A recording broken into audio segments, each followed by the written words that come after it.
22 तारखेची घटना घडल्यानंतर आम्ही मतदारसंघामधली कोण लोक काश्मीरमध्ये आहेत का याच्या शोध मोहिमेमध्ये लागलो आणि आम्हाला असं लक्षात आलं की कराड दक्षिण विधानसभा मतदारसंघामधले महेश कुलकर्णी आणि कुटुंबीय 4 लोक हे काश्मीरमध्ये आहेत।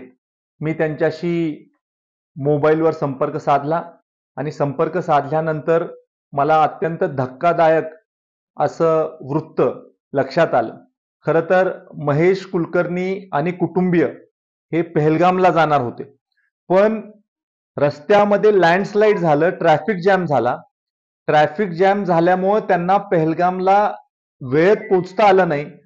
अन्यथा 22 तारखेला महेश कुलकर्णी आणि कुटुंबीय हे पहलगाममध्ये असायला हवे होते, पण लँडस्लाइडमुळे त्यांना उशीर झाल्यामुळे ते श्रीनगरमध्येच अडकले आणि श्रीनगरमध्ये अडकले हे खऱ्या अर्थानं त्यांच्या जीवनामध्ये टर्निंग पॉइंट होता की त्यांना त्या दिवशी जी घटना घडली त्या घटनेपासून त्यांची म्हणजे ते वाचले आणि त्यामुळं श्रीनगरमधून त्यांना कराडला आणण्याच्या बाबतीमध्ये आम्ही पावलं उचलली। मी आदरणीय मुख्यमंत्री देवेंद्र फडणवीस साहेबांशी बोललो। त्यांनी त्यांचा दिल्लीमधला जो प्रमुख आहे तो मला जोडून दिला आणि दिल्लीमध्ये साहेबांचं ऑफिस पाहणारे मनोज मुंडे साहेब आहेत, त्यांच्याशी देखील मी संपर्क साधला। 4 लोकांची नावं मनोज मुंडे साहेबांना दिली। त्याचबरोबर आदरणीय मुरलीधर अण्णा मोहोळ साहेबांशी पण मी बोललो। जी खास विमानं महाराष्ट्रामधल्या नागरिकांना काश्मीरमधून महाराष्ट्रात आणणार आहे त्याच्यामध्ये या लोकांना कसं आणता येईल याच्यासाठी देखील मी प्रयत्न करत होतो।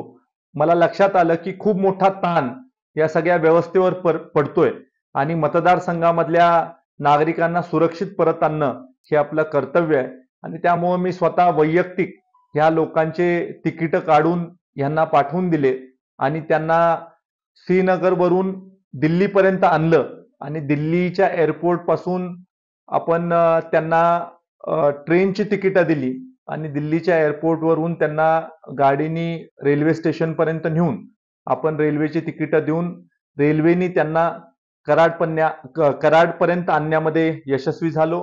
खासदार छत्रपती उदयन महाराजांच्या ऑफिसचा वापर करून खासदारांच्या देखील कानावर घालून रेल्वेचं तिकीट मिळण्यासाठी देखील आम्हाला मदत झाली आणि त्यामुळं मला आनंद आहे की हे सगळे लोक मी सुखरूप परत गावी आणू शकलो।